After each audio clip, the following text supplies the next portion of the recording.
Hey guys, welcome back to this channel. So today I am going to be showing you how I flavor my homemade kombucha. So if you want to know how to make the kombucha itself in the first fermentation process, I will link a video down below that I take directions from, and it is so helpful and it's really thorough. So go ahead and watch that first if you are a beginner. But if you already know how to do that part and are looking for some ideas on how to flavor your kombucha in the second fermentation process, then keep watching. So if you are like me and love kombucha, you know that it can be very expensive. And so if you make it at home, it is way cheaper and it's also super customizable. It's really easy, so don't be intimidated. And not to mention, it is way cheaper to just do it on your own. I seriously might do like a 3 or 4 part series on this video just because there are so many ways, so many flavors that you can experiment with your homemade kombucha. In today's video, I will be using all fresh fruits. So up first, I have this lemon ginger. So I love ginger, so do not be alarmed at how much ginger I am putting in this.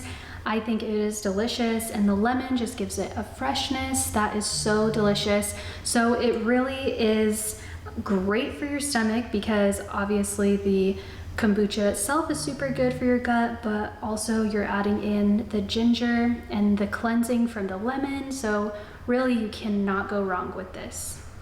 For this one, I'm going to be putting in a couple slices of ginger with about a half of a lemon. Up next, I have an apple cinnamon flavor. So this one is kind of a little twist on fall since fall is quickly approaching. And so for this one, I am going to cover the whole bottom of my glass with the apples. And then I'm simply going to add a little 1/8 of a teaspoon of cinnamon on top, swirl it around, and there you have it. For my very last flavor, I have strawberry. So this one's super simple and straightforward. Just chop up your strawberries and fill the very bottom of your glass with strawberries.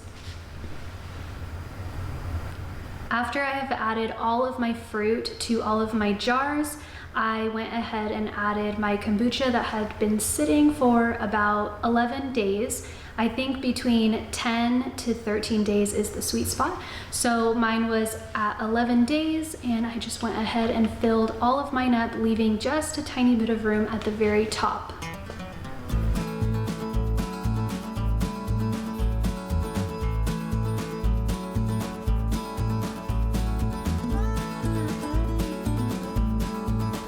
And then lastly, of course, you don't want to forget to label everything just so that you don't forget which types of flavoring that went into each of the glasses. Make sure to seal all of the jars super tight. And then every single day that you're having the second fermentation going, you're going to burp the jars. And so what that means is you just open it just enough to hear a little hissing sound, and then you close it again tightly. I really think that making it at home is so much more worth it. It is so easy, it's really customizable, and you really will not regret it.